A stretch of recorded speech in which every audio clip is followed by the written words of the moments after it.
Welcome to Making the Deal, Frameworks for Transactions, the podcast focused on lower middle market transactions and how to bring them to a close. I'm Joe Allen. I'm Shawn Mercino. Thanks for joining us today. We wanted to recap a few of our recent podcasts.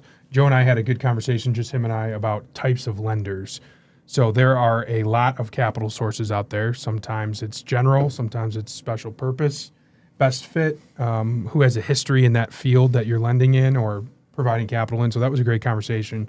Joe and I had a one-on-one there. And then Joe and I followed that up with networking and our approaches. Many of you know we like to get out and network in a lot of different forms. So we covered a lot of different ways that we approach it in that podcast. So that was a fun one. Just recapping the most recent two podcasts. Yeah. Be sure to, if you are listening to the old episodes, make sure you reach out to any of our previous guests. Make sure you like, subscribe, Spotify, Apple, YouTube. I think we have a TikTok out there somewhere. We do. I think we have an Instagram as well. But you definitely leave us some comments. LinkedIn as well. Yes, leave us some comments. Please. And if anybody wants to connect with any of our guests, let us know. Feel free to reach out directly and let them know you heard them on our podcast. Absolutely. Today we have Paul Talbot from Insperity joining us. Paul, welcome to the podcast. Yeah, thanks for being with us. Appreciate it. Yeah.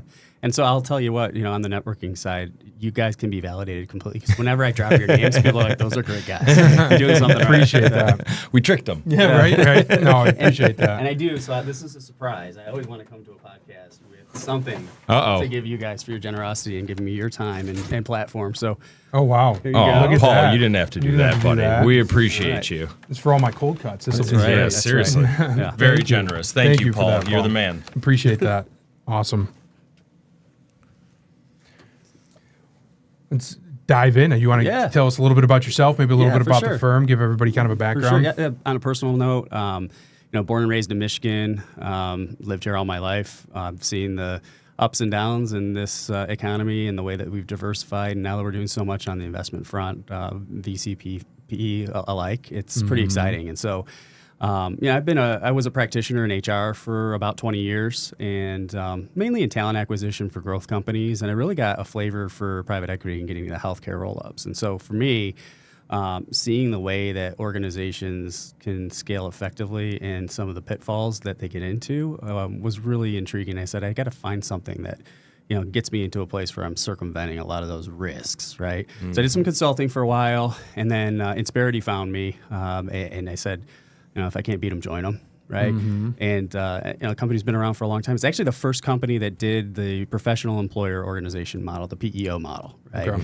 And so literally our founder, who is CEO and chairman of the board today, in 1986 went to Capitol Hill and got co-employment as a legal framework put in place so that we could do this sort of an arrangement where essentially it's an aggregation model for expertise and resources that larger companies typically have and smaller companies don't have access to, or they can just spend on little items here and there and they have to be very selective about it, right? The other thing is that leverage that our company gets with regards to buying power for insurances, workers' compensation, health insurance, your employer practice liability, all those things that can be pretty challenging from, a cost maintenance perspective for companies, and there's these hits that come and go that really disrupt the business. And so we really kind of come in as a layer either in tandem with the owner of a company at different levels, right, or as an augmentation of an HR team for companies so that they can actually execute on what they want to execute on for the business and actually create the value they're trying to create. Sure. Right. Well, that's awesome. And I think it's safe to say the firm does a lot of different things, has a lot of capabilities. We're excited to dive into kind of the transaction part of the business and kind of your role in that and what that looks like. Yeah. Cool. Okay. So let's talk a little bit about the various stages of kind of what you guys do. So you meet somebody or they approach you, let's say.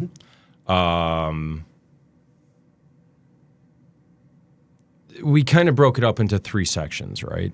It's the diligence section, the planning section, and then the execution portion of an engagement, right?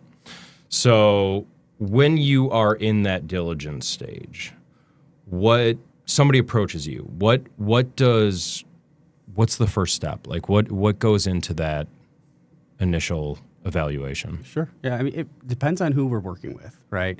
I mean, often we're working with M&A attorneys that are saying, hey, we've got to put something together to de-risk this guy that needs to move on to, another sponsor, for instance, right?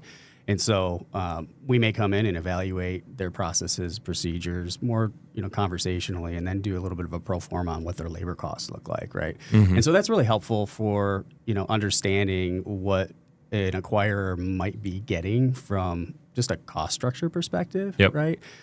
If we're early on invested in that company as a client, we might have really put a lot of good infrastructure together. We could have performance management, solutions in place. We could have done a lot of the organizational design. So, in that sense, the prep work really starts from the time that we engage mm-hmm. with the client all the way through when they might be, joining another organization.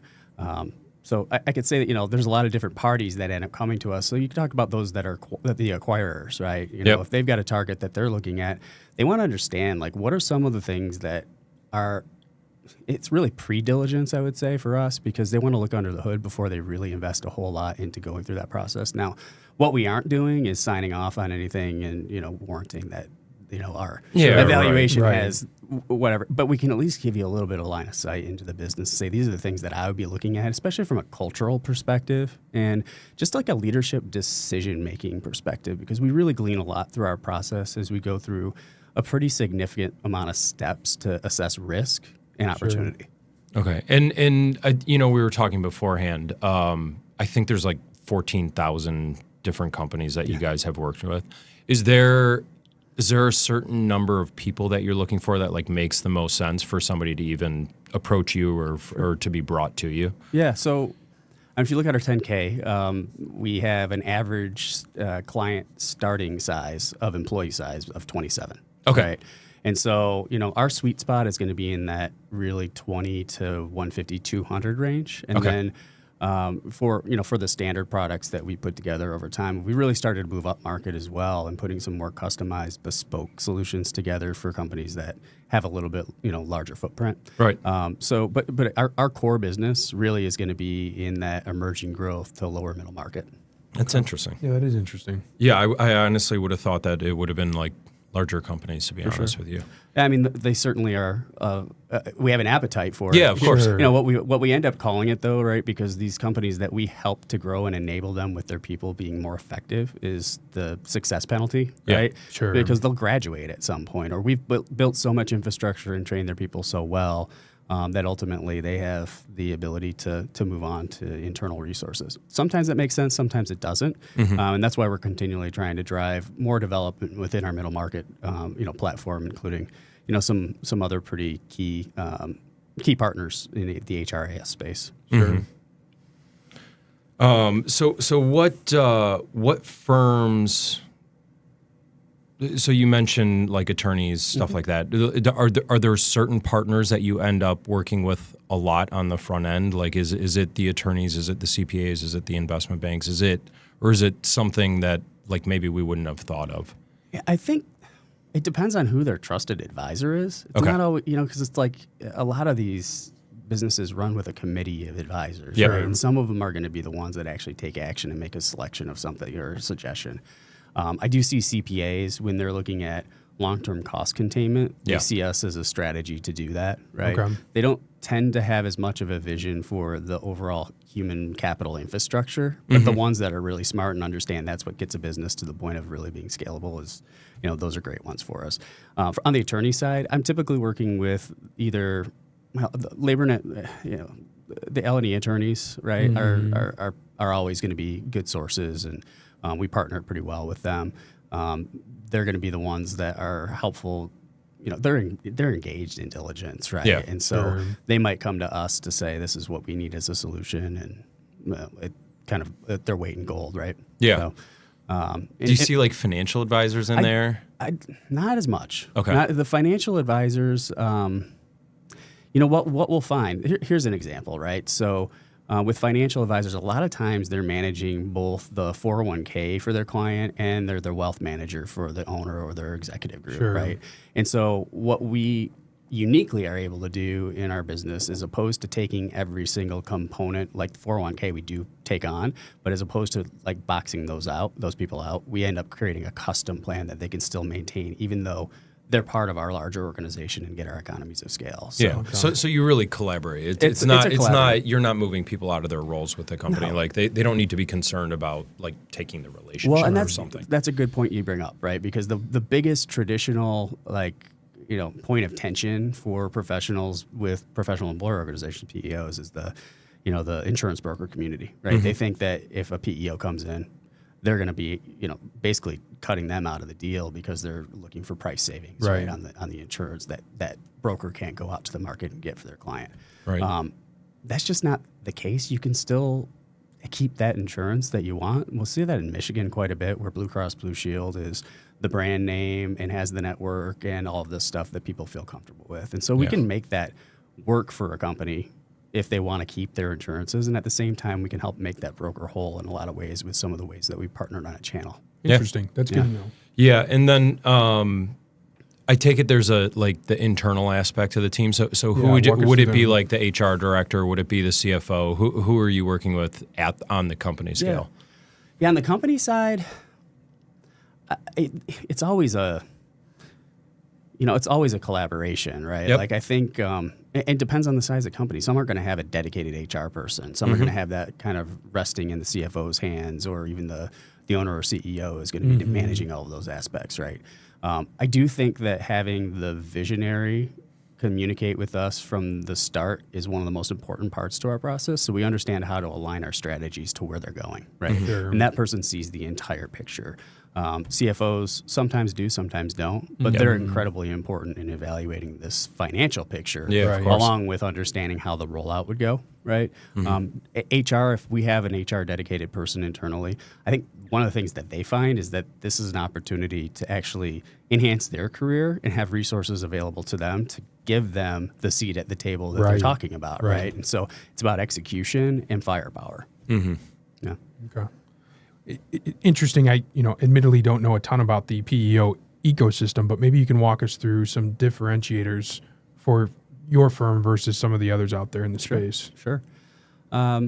I think one stark thing that I've recognized Insperity as being a leader in is, private capital markets are about 40% of our total book of business. Okay. Right. And so, we understand the way a deal works. We understand the things that you could run into that need a playbook and need expertise for. So I think that's one key differentiator. We have an entire private capital markets group that's dedicated to working directly with firms to develop those relationships and figure out what information needs to be shared, how you're going to operate together in tandem with your portfolio companies. There's so much that goes into that.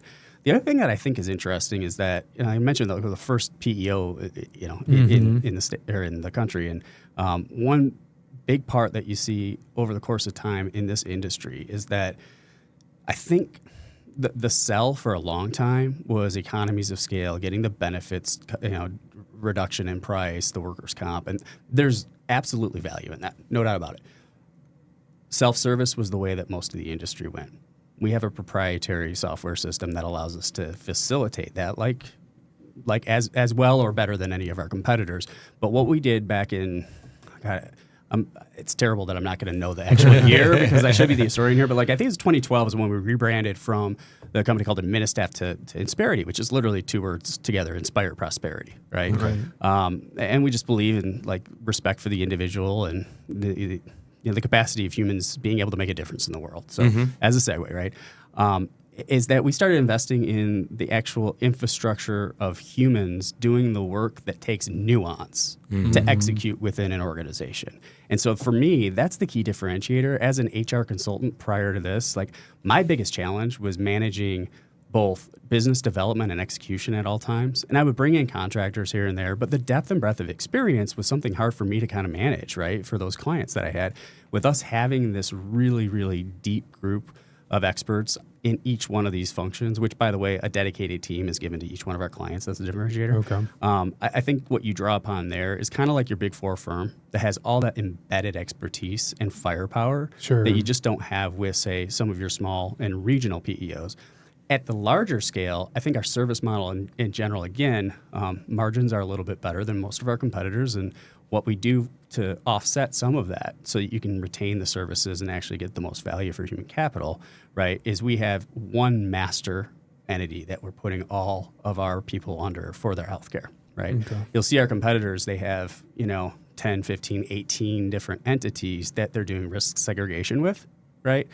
And that's great. I mean, it's a model to go by, but we decided to be more conservative and build a really strong foundation over time, and we do a lot more underwriting per se, right, sure. for our clients as we bring them in. And so I think one of the things I always tell clients, because it is a more arduous process as we go through trying to bring them on, is the things that you hate about Insperity trying to become a client, you'll love when you are a client. Because we are incredibly protective of the assets that we have as well as the client's best interest. Sure. Yeah. That makes sense. Yeah. Well, so talking about diligence, we talk about kind of what a customer looks like, what a partner looks like, differentiators. Maybe we could put a bow on it. And if I zoom out and I'm in the lens of an owner, leadership team, or the private equity firm, what is your guys' role in the overall value creation plan? Sure. Yeah. I mean, we are your HR team, right? I'll give an example, right? So we have a client who they're getting into acquisition mode, right? The CHRO has 2 really solid people underneath her and trusts that they're a good cultural fit. They'll grow with the company. A lot of escalations come to her still because they're a little inexperienced in certain areas, right? You're going to find that small businesses like Google is your best friend. You're looking up anything that comes up and you're trying to figure it out. Well, what we end up doing is becoming a layer for her between her people who are escalating issues and her, right? So, 80% of the issues that would have gotten escalated to her are now being handled by our team, right? Mm-hmm. And so she's able to now work on more of, she's an ops person really, right? So she's dedicating a lot more time to the PMO and actually creating value for the business, right? Mm-hmm. And those people that she has reporting to her are also getting a lot of value from our people who are educating them and helping them, develop the best practices and bringing them along, right? Yeah. And access to an employment attorney doesn't sure. hurt, right? Yeah. Sure. Yeah. Well, I think the reality is, and we run across this all the time in our business, like a lot of these people are very protective of their roles in the company. Sure. So like a CFO might be protective of you asking too many questions or trying to take control of a certain part of the process that they might look at as their job. Right. But the reality is you're freeing up their time to do things that are, that's right, quote unquote, more important, right? That's right. Like we're taking this off your plate so that you can go do the things that you need to do. Yeah. And it sounds like that's what you guys are doing. You guys are making the operations easier for them on a...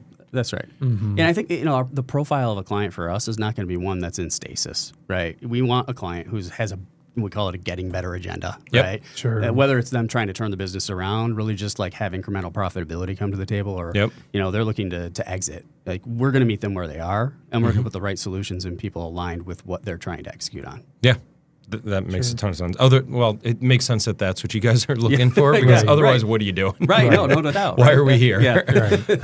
And so you're dissecting that during the diligence phase of, all of the things you just talked about. That's getting kind of a lens through it. Yeah.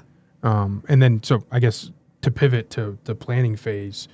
So say you've done the diligence and now a deal has been accepted, whatever that may look like. What are the next kind of processes that go into play after the diligence phase? I think executing on the first 100 days is the most essential thing to whether something's going to succeed or kind of flounder, right? Sure. So, I've never heard an organization that says we can't communicate better, right? And so when you're going through a major change like this, both from the buyer and seller side, you got to figure out what the reason is for this to happen for everybody as a stakeholder. Mm-hmm. And so communication plans being created with templates we've used year in, year out, as well as our individual contributors who are coming in and doing town halls, really educating that acquired company on what it's going to look like and why it's a good opportunity and what to expect and how this is going to be run. Because there's a lot of changes, right? Like, I think the fact that we have a standard platform that we can just educate everyone on that's best in class, and that you don't have to worry about, now bringing two things together and trying to integrate those on the IT side. The data migration is all done on our end, right? We're taking that on.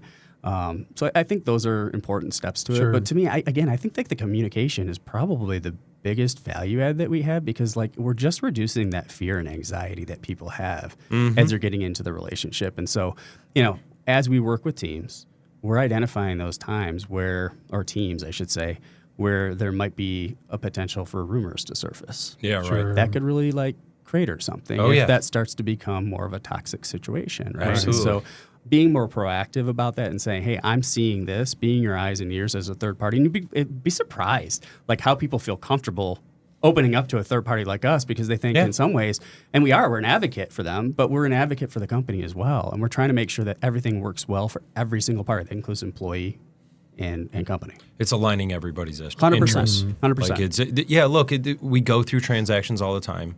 And look, maybe the transaction goes on for a little bit, and maybe they start wondering, why are these people walking through the plant? And those rumors do get started. Right. And at some point, a conversation needs to be had while you're in it. And you try and do your best, but look, especially when you're in like very niche industries, like everybody knows each other, and they're like, somebody on the outside says something, or they just see people walking around. Like you do want everybody comfortable. Or, hey, private equity is coming in on this. They're just going to cut all of our jobs. Yeah, right. Sure. That's not at all what they're looking to do, exactly. right? Like it's not the 80s, they're acquiring by the people, too, right? Like, that's the thing. Yeah. Look, the IP is all in your people. Absolutely. Right? Like, you can have a process, you can have all those kind of things, but without the people to execute, if you've got some kind of specialized process, or 90% of the businesses, like, the people are what are being acquired there. You can sell a prospect list, you can sell a customer list, all that kind of stuff, but without the people, there's no point. Well, and to that point, on the planning side, right, when you're putting these organizations together that have teams that have similar responsibilities, it's about how are you going to design that new organization? How are you going to fulfill on the promises that were given by leadership to that person before? Yep. And what does that look like if it changed? Yeah. How do you negotiate through that Because conversation? that does change often. 100%. That changes it. Like, look, especially if it's a larger company and it's acquiring a smaller company, like, you can't have this one company that's off on its own little format. That's right. Yeah. And it could have been that company was, you go to the guy for a decision. Well, the guy isn't the guy anymore. Yeah, It's a much larger company that has structure to it, and you've got to make sure that you're aligning with where they're trying to go, right? And so I think that's a big piece to it again, too, is just that, again, respecting every single individual for who they are and empowering managers with the right processes, procedures, and talk tracks, if you will, like communication strategies to engage people and, get them on the same page. I'll give you an example. Another one too, right? Like DISC training. You've heard of DISC, right? So of course. A lot of people know of these behavioral tests, and when you're looking at teams that are going to be kind of integrating, especially those ones with some key players in them, they're, for lack of better terms, they're sometimes like turf wars. Yeah, right? sure, right, of course. There's going to be conflicts of personality conflicts, but really instilling a sense of empathy through looking at someone as a set of behaviors versus someone who has it out for you or has some sort of an agenda, right? And so using a DISC training, right, and having everyone take that and facilitate that through Insperity is a really valuable way to integrate a team and get them to actually get to know each other. Yeah. Kind of starts things off in a way that, if you leave it to its own devices, you're kind of just rolling dice. Yeah. Right? Sure. And so you get that common dialogue and you try to instill that empathy so that, people can support each other as they're all going through this level of uncertainty and fear. Right. It's interesting. I didn't know that you would implement that as part of this process. Yeah. Because getting people to actually understand the other person's headspace is kind of interesting because For sure. we all fall under a different mix there. Right. But I think to all factors of life, business, corporate, personal, communication, that is an awesome point. And I think how many times, whether you're in the corporate world or even externally in the private space, you're like, oh, I could have handled that if I only knew sooner. Yeah. Or man, I wish they would have said something sooner. I wish this was coming down the pipe. So that's one of my big takeaways from the planning phase. I mean, you've been on the inside of deals in a very different way than me, right? And so I imagine there are times where you hear the leadership team that you're working with say, like you said, if I only knew, right? And creating that sense of responsibility and ownership, and along with like an environment of safety to a certain extent, I think is pretty important for that communication to bubble up effectively. 'Cause, and that's when I think about diligence, right? Like really identifying what that culture was like. And we talk about that guy being the decision person, right?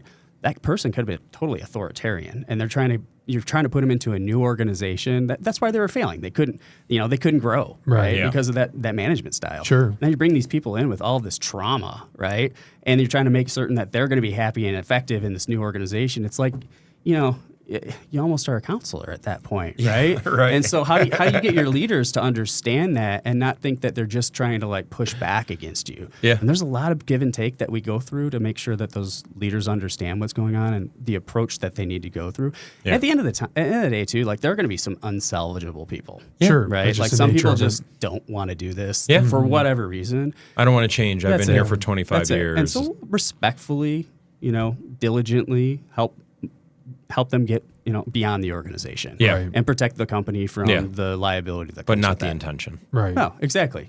The first step is always try to turn that around. That person, you've invested in them. Change is part of life. That's exactly You got to right. be ready for That's it. exactly right. And sometimes it just takes the right messenger. Yeah.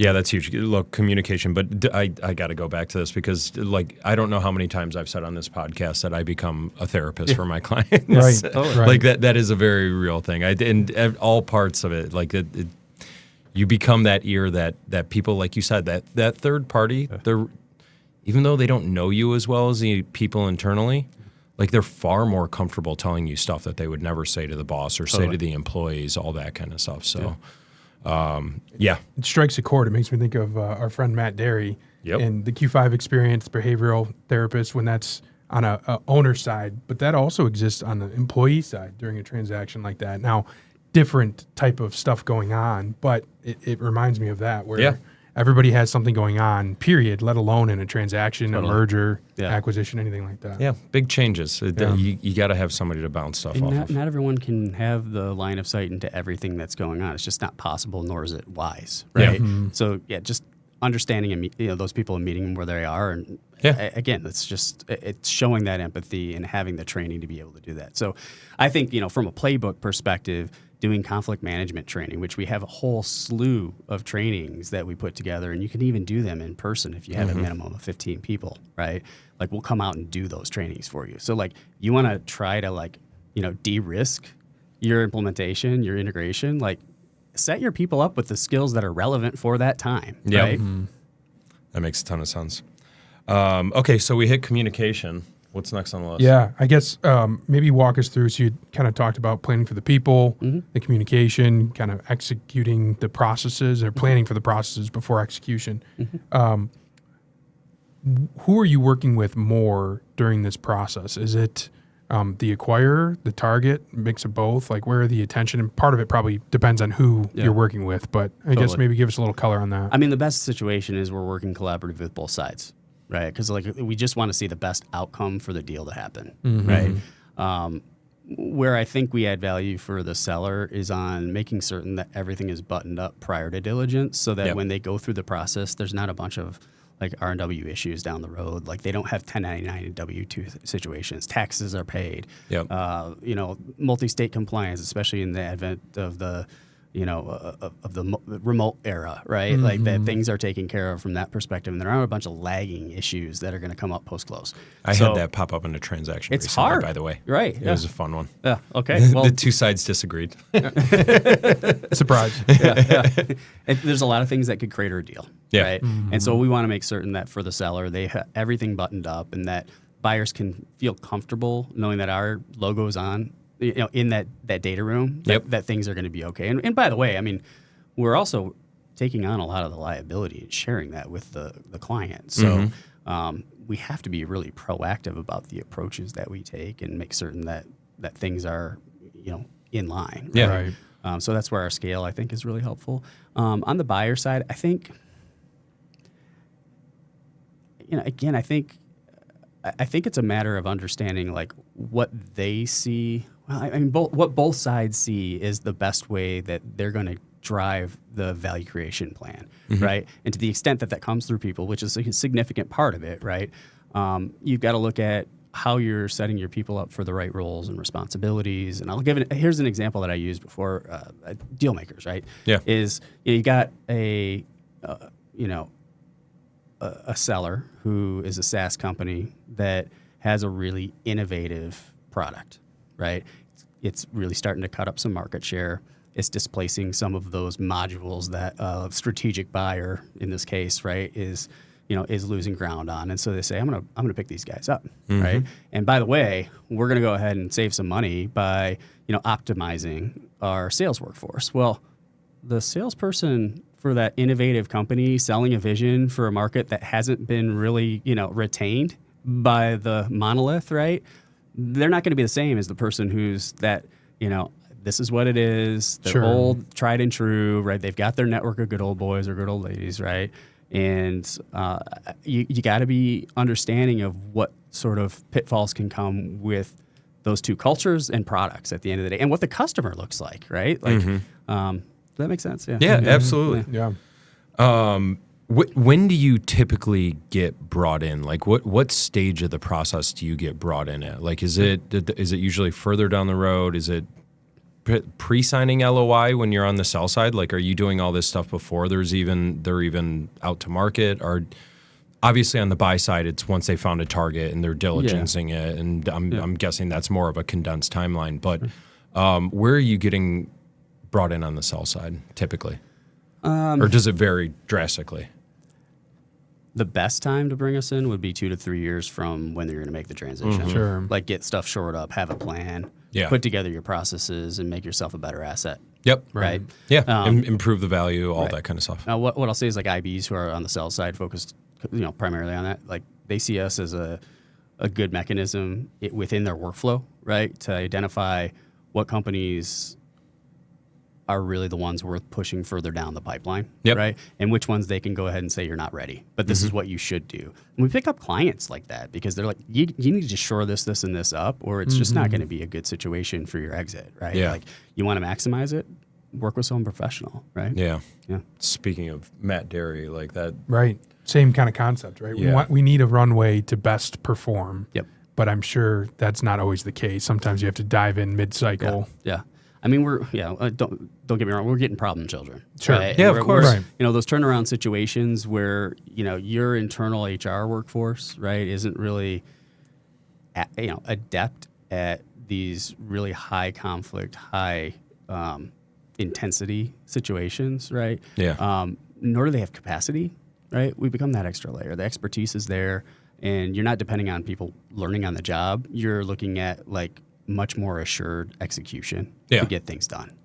Yeah. So I think that's a pretty natural pivot. Like what would be the biggest like challenges you run into in that situation? Is there something specifically that you find is like, this is the most common, or this is what we have the most difficulty getting around? Does that make sense?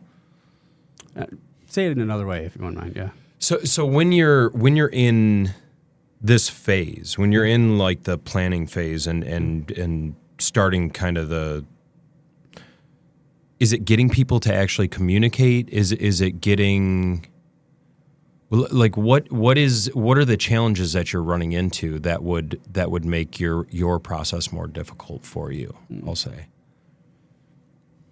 The buy-in, maybe buy-in of whoever's. I do think buy-in for sure. Because I think about this planning phase more of like aligning the leadership team at all different levels alongside kind of rowing in the same direction, and like planning for communication and like contingencies that might come up. I think we probably run into more challenges like during the execution phase, right? Okay. Because there's just so many unexpected things you can't plan for, right? Okay. And so that's where we're, the conflict resolution, conflict management, expertise is really helpful. There could have been something missed in diligence pretty significantly if they didn't, work with us early on. Like, an example would be, you're doing a roll up and the, company you're acquiring has a pretty rich benefits plan and they're paying 85% of that person's, health insurance. Mm-hmm. The acquirer ends up paying only 70% for the employee, right? Well, what's total comp look like right there, right? Like, are you going to have to make some adjustments on cash compensation post-close that you didn't think about because the benefits aren't going to be on par, and total out of pocket for that person is looked upon as like, hey, now they're saying, hey, this company that acquired us has really crappy benefits. Sure. And that's not a story you want to have told, right? And it's not the case necessarily. You might be incredibly competitive, but they were doing it a little bit above market, right? So stuff like that I think kind of creeps up, and that's where I think in the planning phase, thinking about what's going to be communicated around the benefits, who to reach out to if you have questions, trying to mitigate the rumor mill that gets spun around so that you actually have advocacy and a lot more capacity for those challenges that are changes, right? Yeah. Is where we come in and like add a lot of value. Yeah. Okay. Yeah. And then, so can people kind of like pick and choose what they want you to look into? Is it like, how do you go about like actually working? Is it like one size fits all, or is it like you can do this and not this kind of thing? Yeah. I mean, you may not want some of our expertise or firepower in certain situations strategically or for whatever reason. So, yeah, I mean, we meet you where you are. Yeah. We're not looking to impose our will on any company, right? But we certainly have best practices that have been proven to, do well for companies throughout a significant period of time in a lot of situations. So so if you're looking at X, you might, Y is pretty closely related. That's like, let's take a look at this as well, kind of thing. Yeah. That makes a lot of sense.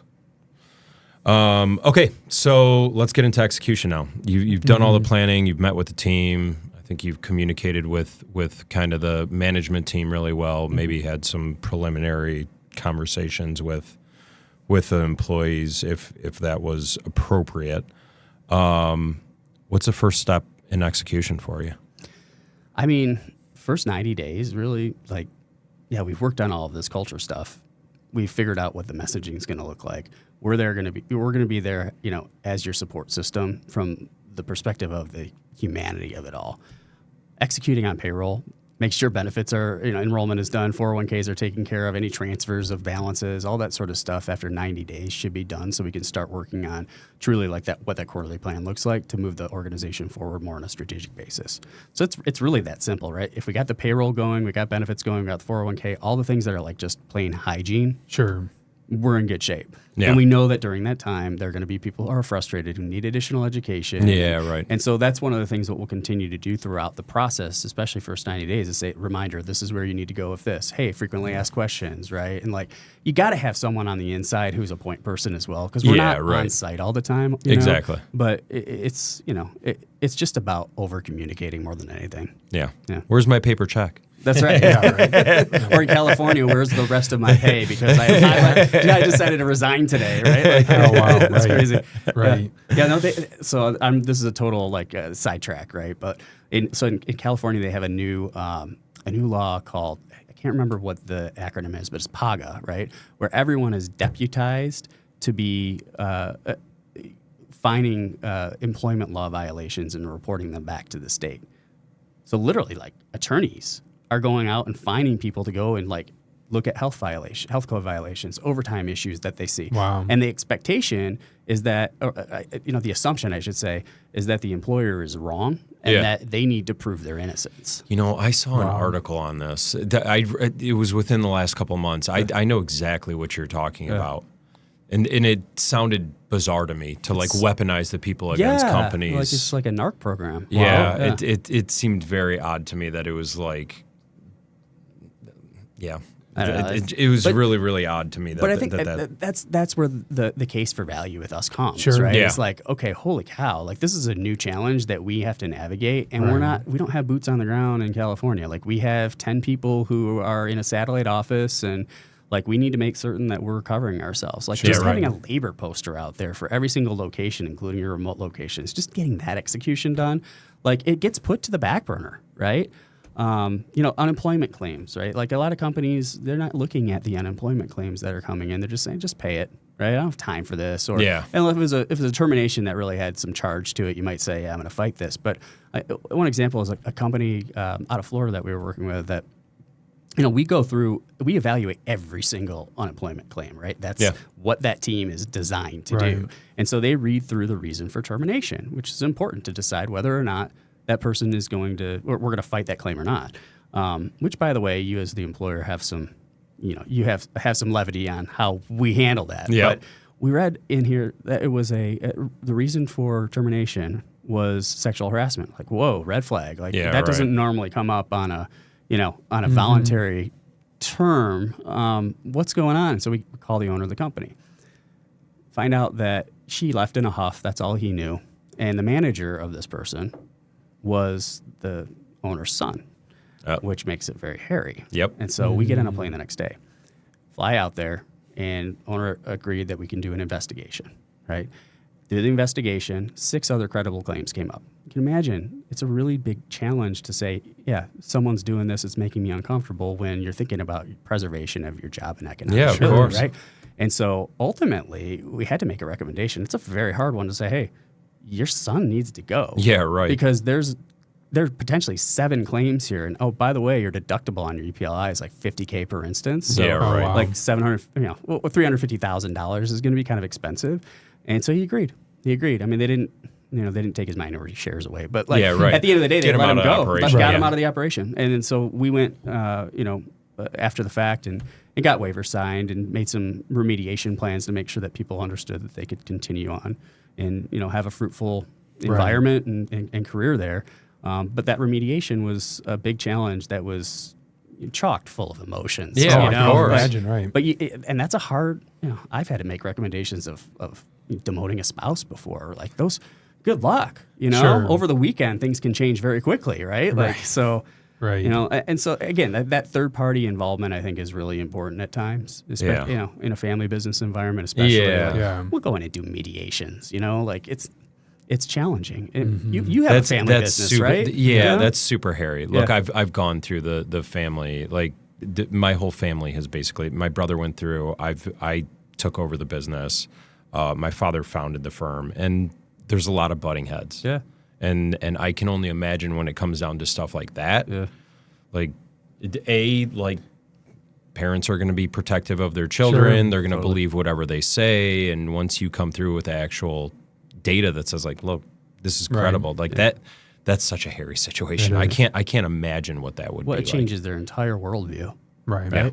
Absolutely. Yeah. Sure. For the greater good, though, right? Yeah, absolutely. And we're stewards of our businesses at the end of the day. Yeah. So So it sounds like in the planning stage, like you really set it up so that it's pretty seamless in the actual execution stage. So it's like you start executing these, I take it, bring everybody together in a big meeting and say, kind of, here's what's going on. Like, what does that look like? Yeah, like the all hands meeting, right? We do an orientation. We'll do multiple orientations depending upon the size of the company, right? We want to be on site if possible, right? And so it doesn't always happen with remote workforces, but there's question and answer period, right? Like, ask us what you think you need to ask at this point. We may need to defer to an executive in the room if it's something out of our scope, right? But really just having them understand like how the systems are going to run if they're new, right? And how they're going to go ahead and make certain that, they call the right number, the right person to advocate for themselves and their team, right? Yeah. So I think it's just that, removing the uncertainty, because there's so much of the hand-holding going into the process. It's no different though, like if a company that's only been operating under their own EIN forever, right? Yeah. And employees have never worked with a PEO. They're like, what is this? Like, oh, I'm hiring into a new company. Is my seniority going to go away? Yeah, sure. All those questions come up, and we have to really make certain that they understand that this is a co-employment relationship. Yeah, for all intents and purposes, you're employed by ABC, right? Yep. But we're taking over the responsibility and fiduciary responsibility of taxes, of 401k, of the benefits plans and all of that. So you guys can just do better with your business. Right? Yeah. Right. So you get through, let's say, the bumps in the road in that first 90 days. Like, I'm sure you have the same question. Like, what's the engagement like after you get through the? And I know I've said this a lot. It depends on the situation. I mean, in an ideal world, you'll really set the stage with your organizational design to say, these are the people that we need to make certain we're investing in. Here are the skill paths, coaching, et cetera, that they're going to need to go through to effectively move into the position that they're supposed to be moving into. Or it might be just like a continuation of what was already going on. But really thinking about how you're going to be putting your performance management systems together is, I think, probably the wisest thing to do early stage on that. just to be close to everything and understand like what metrics you have agreed upon, actually have some measurable, rituals behind them to obtain the data, right? Yep. What I always hesitate to do is because you see all this firepower and you're like, I want to do it all at once, right? Pick your 2 or 3 things that you think are an important initiative, right? Yeah. It could be that you post-close or post 100 days, you want to do an engagement survey, right? How did it go? What's going well? What are you happy about? What are the things that you still see are are challenging, right? Because that 2-way feedback is so vital, and you're doing it during the first 100 days. You're doing it in planning, but once you are quote unquote to normal operations, you've got to have those assessments continually going on. And I'd say where it's a differentiator for us is that not only are we administering the surveys, which is fantastic, but we're an accountability partner for you and your team to make sure that you're actually working on the things that have been identified as action items. Yeah. And that's where so much just falls to the wayside and where people are like, this is BS. Like you ask me for my feedback all the time. Right. And every time I tell you this is what it is and nothing changes. Like how fast do you think the morale in that company is going to be degraded? And let's think about the company that you acquired, right? It could have been they weren't listened to ever, right? But the acquiring organization is fantastic with their culture. Well, what sort of cancer do you bring into that organization from people with that trauma or whatever you want to call it, right? And so it's about making certain that those things are really executed on deliberately, and it might be at a higher frequency than previously done. Yeah. So it's not like you guys are just there for the transaction. There's an ongoing role of making sure that that the processes are being adhered to moving forward, and just making sure everything's running the way it should run. That's right. Yeah, we're like the way I look at it, it's kind of like those tandem motorcycles, right? We're the ones sometimes jumping on and driving, and like we're doing a lot of acrobatics back and forth, right? Yeah. That's really what it is. We're a partner. We're going to have insights that you don't see. You're going to have insights that we don't, but we come to the table and figure out what the best way forward is, thinking about the way that people are going to react. Yeah. And I think you told me like you guys actually take on like responsibility for some of this stuff, right? Almost like a CPA signs off on an audit or a review. Like you guys are taking like obligation on some of this stuff, right? I want to be clear on this because on the diligence side, we're not signing off like you would, right? But what we are doing is we're taking on liability as the co-employer, right? Yeah, right. And so our employer practice liability insurance, we're the primary payer, right? And so you have to imagine with the scale that we have, we put a pretty good like panel of attorneys together to fight things when they do come up. So EEO claims on average in the U.S. and like I might be a couple years outdated here, but they don't change over time too much. So on average, the payout on a settlement is like $287,000, right? And for us, only 3% of any EEO claims end up getting settled, and we average $17,000. Yeah. Right. Wow. And so that's where like real dollars start to make a lot of sense. And we also look at our clients and say, are they going to be the ones that put us at risk? Right. Because that's going to drive costs up for our entire client base. Yep. Sure. That makes sense. We covered a lot of ground. We sure did. We did planning, diligence, execution, a whole lot within that. This didn't prep you for it, so it doesn't have to be a long-winded answer, but I'm curious, your lens or your experience, have you seen AI come into the game at all? Yes. I was thinking that. I'm glad you asked that because I was thinking about that. It's really funny. I was talking about this today, and yes, we are using AI for a lot of analysis, a lot of process automation.